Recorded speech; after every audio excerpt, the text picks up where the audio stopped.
Good evening student. Previous lecture में हम लोगों ने क्रिस्टल सिस्टम पढ़ा था। तो वहां पे हमने बोला था कि जो हमारे क्रिस्टल सिस्टम होते हैं कितने टाइप के होते हैं? 7 टाइप के होते हैं। कौन कौन से? Cubic, tetragonal, orthorhombic, rhombohedral, hexagonal, monoclinic and triclinic. और वहां पे हम लोगों ने उसके एजेस और इंटरफेसियल एंगल की बात किया था, ठीक है ना। फिर वहां पे हमने बोला था कि इस क्रिस्टल सिस्टम के बेसिस पे हमारे जो ब्रेवियस लैटिसेस होते हैं वो 14 टाइप के होते हैं। अब एक्चुअल में होता क्या है कि जो हमारे 7 टाइप के क्रिस्टल सिस्टम है, तो सारे क्रिस्टल सिस्टम में एक ही तरह के यूनिट सेल नहीं होते हैं। यानी जो कॉन्स्टिट्यूएंट पार्टिकल, जो लैटिस का अरेंजमेंट है वो सेम टाइप का नहीं होता है।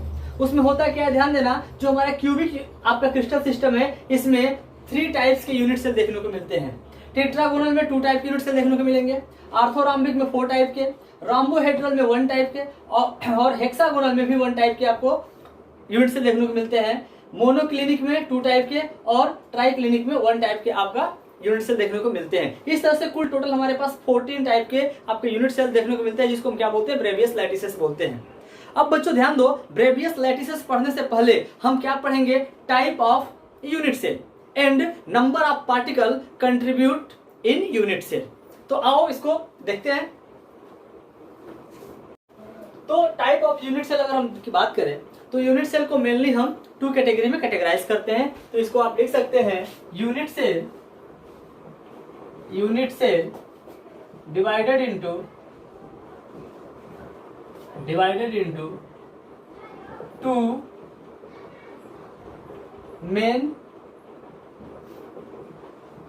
टाइप। अब ये 2 मेन टाइप कौन कौन से होते हैं इसको ध्यान देना। इसको आप कह सकते हैं, पहला आपका होता है प्रिमिटिव यूनिट सेल और सिंपल यूनिट सेल। दूसरा हमारा क्या होता है? नॉन प्रिमिटिव यूनिट सेल और सेंटर्ड यूनिट सेल। अब इसे हम सेंटर्ड यूनिट सेल क्यों बोलते हैं इसको समझिए। क्योंकि इसको हम क्या करते हैं? फर्दर क्लासिफाई करते हैं। और फर्दर जब क्लासिफाई करते हैं तो उसमें पहला होगा आपका face centred unit cell.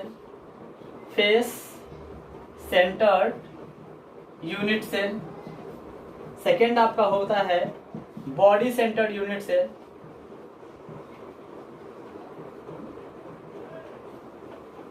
Third हो जाएगा आपका एंड सेंटर्ड यूनिट सेल। इस तरह से हम देखते हैं कुल हमारे पास 4 टाइप के यूनिट सेल देखने को मिलते हैं। पहला आपका होता है प्रिमिटिव यूनिट सेल, दूसरा आपका होता है नॉन प्रिमिटिव, और नॉन प्रिमिटिव में 3 टाइप के होते हैं। कौन कौन से? Face centred unit cell, body centred unit cell and end centred unit cell.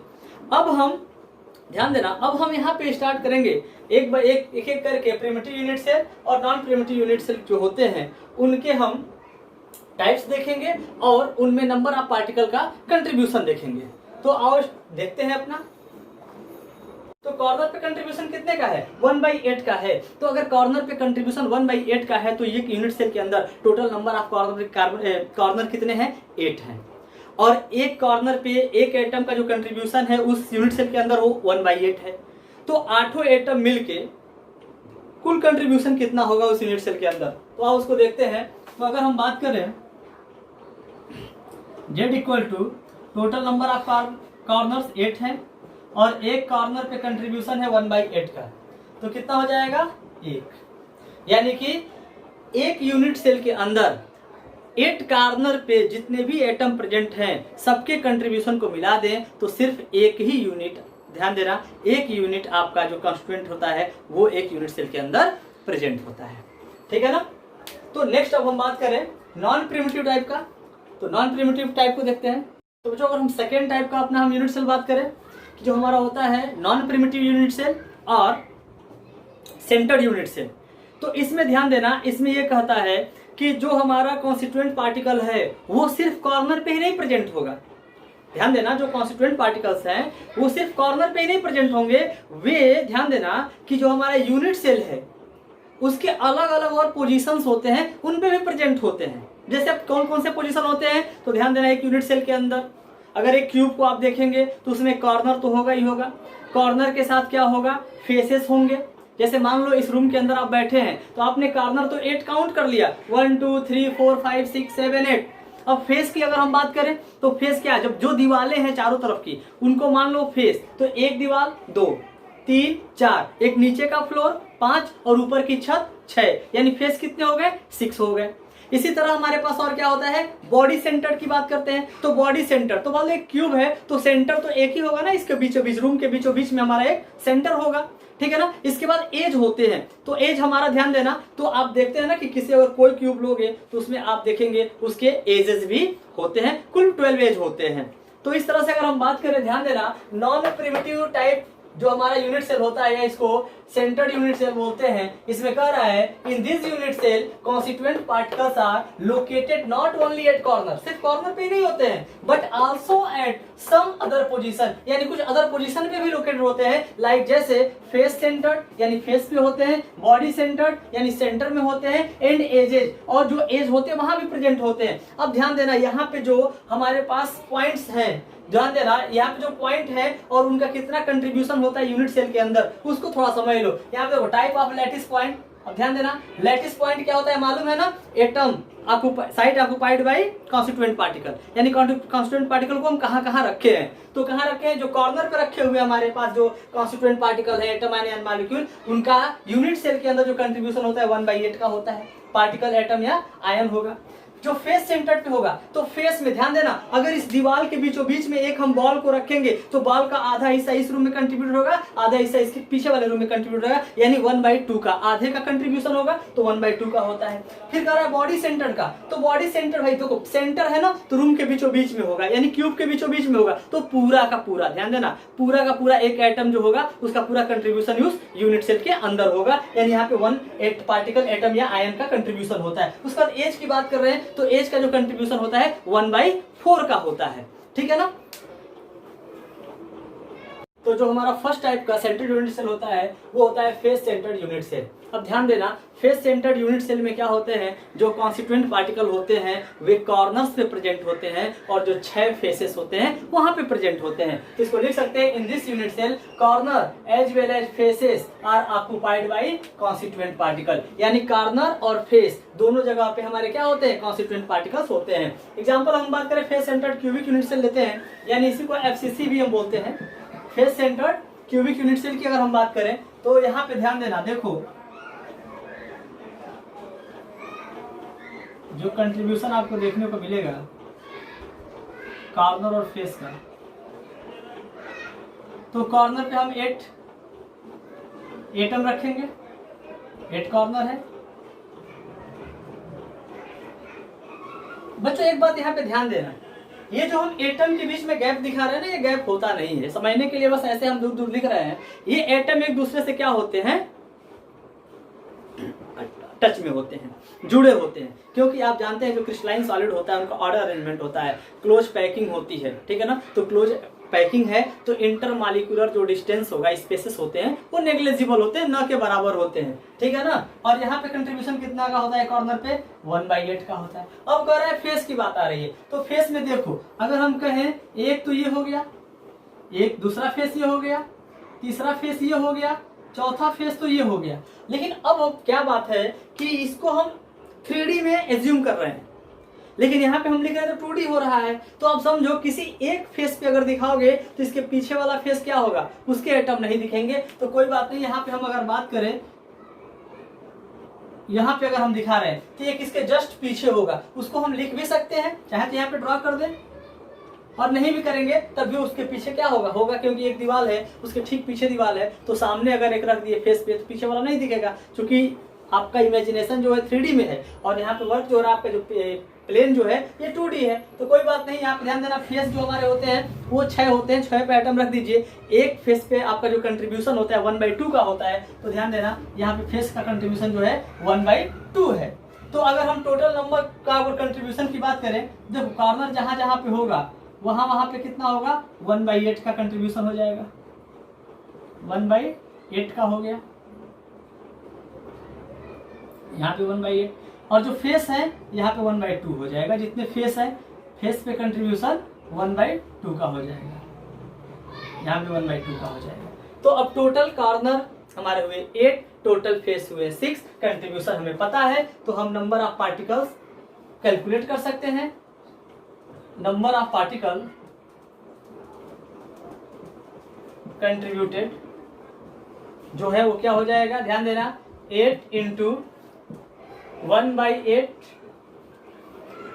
यहाँ पे हो जाएगा 1, और यहाँ पे आपका हो जाएगा 6 इंटू 1/2 यानी कि 3। टोटल नंबर ऑफ एटम कितने आ गए, 4, यानी कि 4 एटम का कंट्रीब्यूशन होगा किसमें, फेस सेंटर्ड वाले केस में। ठीक है ना। नेक्स्ट हम पढ़ते हैं बॉडी सेंटर्ड। तो जो सेकंड हमारा है body centred unit cell.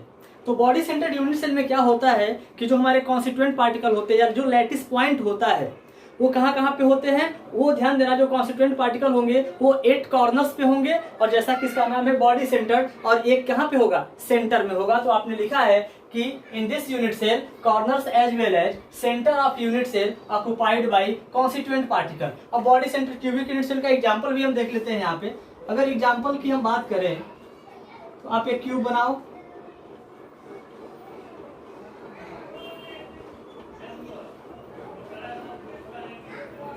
Eight corners, जहां पे आपने एटम को रखा, और एक एटम कहां पे होगा, इसके सेंटर में होगा। तो कार्बन यहाँ पे कंट्रीब्यूशन, कार्बन का कंट्रीब्यूशन 1/8 का है, और यहाँ पे पूरा का पूरा एक कंट्रीब्यूशन है। तो अगर ध्यान देना, इस तरह से हम नंबर ऑफ कंट्रीब्यूशन की बात करें, number of contribution of particle की अगर हम बात करते हैं तो यहाँ पे हो जाएगा Z = 8 इंटू 1/8, यानी यहाँ से हो गया 1 का कंट्रीब्यूशन, और प्लस यहाँ पे ध्यान देना जो बॉडी सेंटर्ड है यहाँ पे पूरा एक का कंट्रीब्यूशन होता है ना, इसमें +1, यानी कि टोटल कितने का, 2 एटम का कंट्रीब्यूशन होता है। तो हमारा नेक्स्ट टाइप का जो यूनिट सेल है वो है आपका एंड सेंटर्ड यूनिट सेल। अब बच्चों देखो, एंड सेंटर्ड यूनिट सेल जो होता है उसमें जो कॉन्स्टिट्यूएंट पार्टिकल होते हैं वो कहाँ पे होते हैं, 8 कॉर्नर पे होंगे और किसी 2 अपोजिट फेस पे होते हैं। तो ध्यान देना, यहाँ पे आप इसको लिख सकते हो, in this type of unit cell the constituent particles are situated each corners, यानी जितने कॉर्नर है वहां पे सिचुएटेड होंगे, and at the centre of any 2, ध्यान देना, अपोजिट फेसेस, यानी कि 8 कॉर्नर पे और किसी 2 अपोजिट फेस पे प्रेजेंट होंगे। अगर मान लो आमने सामने वाले या इधर के दोनों फेस पे रख दो, या फिर इधर के या ऊपर नीचे के, कहीं भी 2 अपोजिट फेस पे आप एटम को सिचुएटेड कर सकते हैं। अब ध्यान देना, यहाँ पे नोट करने वाली बात ये होती है कि in this unit cell is not found in cubic system. ध्यान देना, इस तरह का जो एंड सेंटर्ड आपका यूनिट सेल होता है ये क्यूबिक सिस्टम में देखने को नहीं मिलता है। तो अगर क्यूबिक में देखने को नहीं मिलेगा तो कहां पे मिलता है, ऑर्थोरॉम्बिक के सिस्टम के अंदर हमें देखने को मिलता है। तो कह सकते हैं it is found in orthorhombic system. अब इसका एग्जांपल अगर हम देखें,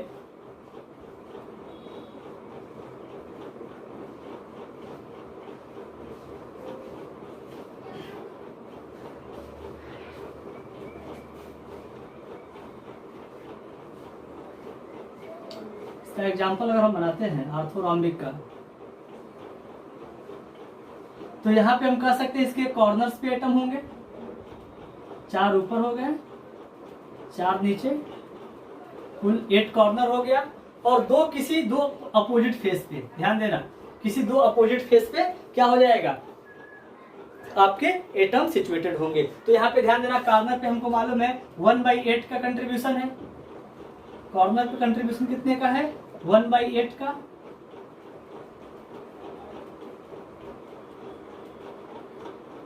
यहाँ भी 1/8 का, इसको अंदर ना लिख के बाहर लिख लेते हैं, 1/8 का, और जो फेसेस हैं ध्यान देना किसी 2 अपोजिट फेस पे रखते हैं, इसका कंट्रीब्यूशन होता है 1/2, इसका भी हो गया 1/2। तो हमारा अगर इसको कैलकुलेट करें total number of particle contributed in unit cell, तो आपका हो जाएगा Z = 8 इंटू 1/8 = 1, और यहाँ पे हो जाएगा, ध्यान देना, आपका कुल कितने हैं, 2 है।